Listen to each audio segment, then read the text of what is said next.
Our next speaker is well known, a campaigner against war, racism, austerity for women's rights, well known throughout our movement for decades, well respected. So welcome, Lindsey German. Thank you for being here. Thanks very much, Daniel. And I'm very, very pleased to be here. I'm very pleased to show solidarity with Jeremy and to all his family as well, who've suffered so much from this.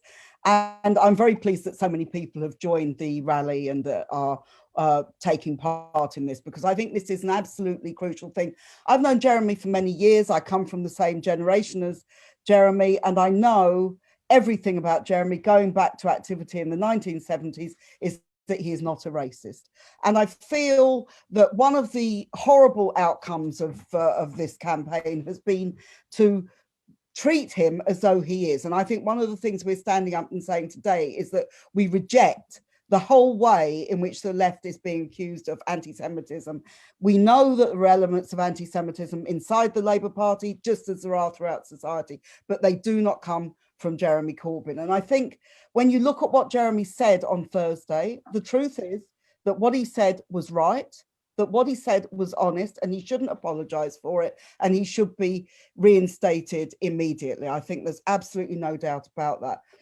When you look at where these attacks come from, and we know they've been coming for a number of years now, we know that when Jeremy won the leadership in 2015, this sent a real fear to the right of the party, and particularly to the warmongers, the people who have defended the Iraq war, the people who have defended the sales to Saudi Arabia, the people who have defended the actions of Israel against the Palestinians. These are the people who feel threatened by Jeremy Corbyn and by his politics. And I think his role as an anti-imperialist, his role as a campaigner over Palestine is one of the main reasons that we see him under attack in the way that he has been under attack. And I think when we're talking about our politics as the left, international issues, foreign policy issues are domestic issues. They are not separated, and we should learn the lesson of the last 5 years that all the time the right tries to use these against the left, and we have to stand up and be counted. We have to stand up and be counted in every area of solidarity internationally, which we're part of, and that includes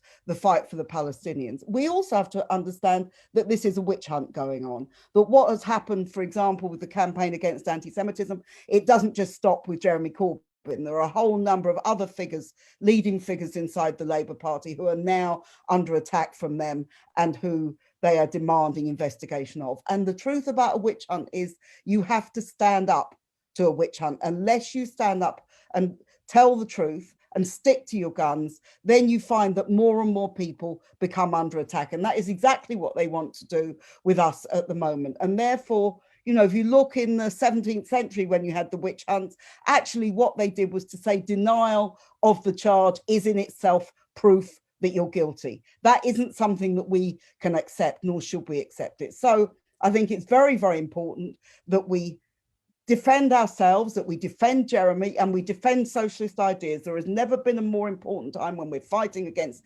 the impact of the COVID crisis, the Tory government, which is incompetent and corrupt in turn. All of these things, we have to be able to fight over it. I know I'm not myself a member of the Labour Party. I've always supported Jeremy Corbyn as leader. I'm not a member of the Labour Party. And people say stay and fight. That's obviously a choice for individuals within the Labour Party. I would just say this.